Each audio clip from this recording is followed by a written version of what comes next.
பிரியமானவர்களே, ஆண்டவராகிய இயேசு கிறிஸ்துவின் நாமத்தினாலே உங்களை வாழ்த்துகிறேன். இந்த நாளிலும் நம்முடைய தியானத்திற்காக மீண்டுமாய் அப்போஸ்தலனாகிய பேதுருவின் முதலாம் நிருபம் 5ஆம் அதிகாரம் 7வது வசனத்தை நான் வாசிக்கிறேன். அவர் உங்களை விசாரிக்கிறவரானபடியால் உங்கள் கவலைகளை எல்லாம் அவர் மேல் வைத்து விடுங்கள். எனக்கு அன்பானவர்களே, நம்முடைய ஆண்டவராகிய இயேசு கிறிஸ்து நம்மை விசாரிக்கிறவர் என்பதை நேற்றைய தினத்திலே நாம் தியானித்தோம் அல்லவா? நம்முடைய நண்பர்கள், உறவினர்கள், பெற்றோர்கள், உடன்பிறப்புகள் இப்படி யார் மாறினாலும் அவர் மாறாதவர். அவர் நம்மை விசாரிக்கிறவர் என்பதை நாம் தியானித்தோம். இன்றைக்கும் அதையே தொடர்ந்து நாம் தியானிக்க போகிறோம். ஆண்டவராகிய இயேசு கிறிஸ்து இந்த உலகத்தில் மனிதனாக வாழ்ந்தபோது அவர் சந்தித்த ஜனங்கள் அல்லது அவரை சந்தித்த ஜனங்கள் ஒவ்வொருவரையுமே அவர் தனித்தனியாக விசாரித்து அவர்களுடைய தேவைகளை பூர்த்தி செய்தார்.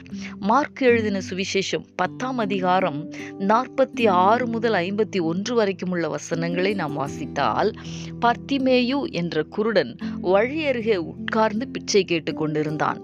இயேசு அவனை அழைத்து, நான் உனக்கு என்ன செய்ய வேண்டும் என்று இருக்கிறாய் என்று கேட்டார்.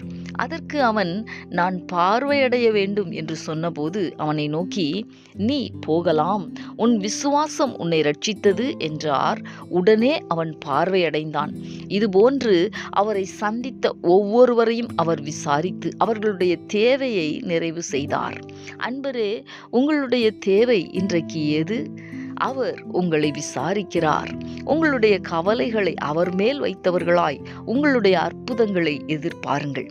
விசுவாசித்து நாம் ஜெபிக்கலாமா? எங்களை நேசிக்கிற எங்கள் அன்பின் பரலோக தகப்பனே, ஆசீர்வாதமான இந்த நாளுக்காக உமக்கு நாங்கள் நன்றி செலுத்துகிறோம். இந்த நாளிலும் நீர் எங்களை விசாரிக்கிறவர் என்பதை நாங்கள் மீண்டுமாய் தியானித்தோமே. எங்களை தேற்றுகிற, தைரியப்படுத்துகிற உம்முடைய வேத வார்த்தைகளுக்காய் உமக்கு நாங்கள் நன்றி செலுத்துகிறோம். ஆண்டவரே, உம்மை ஸ்தோத்தரிக்கிறோம்.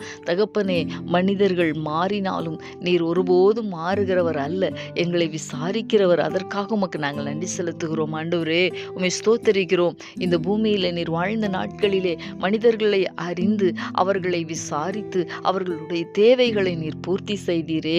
இன்றைக்கும் உம்மை நம்புகிற, உம்மை நேசிக்கிற, உமக்காய் காத்திருக்கிற உம்முடைய பிள்ளைகளுடைய வாழ்க்கையில் ஆண்டவரே, நீர் இடைப்பட்டு விசாரிக்கிறவர் என்பதை விளங்க பண்ணுவீராக. உம்முடைய பிள்ளைகளுக்குரிய தேவைகளை கர்த்தர் சந்திப்பீராக. நீர் விசாரித்து விட்டு கடந்து செல்லுகிறவர் மட்டுமல்ல, நீர் அற்புதங்களை செய்கிறவர் என்பதை விளங்க பண்ண வேண்டுமாய் ஜெபிக்கிறேன். இயேசு கிறிஸ்துவின் நாமத்தில் வேண்டிக் கொள்ளுகிறேன் நல்ல பிதாவே. ஆமென், ஆமென்.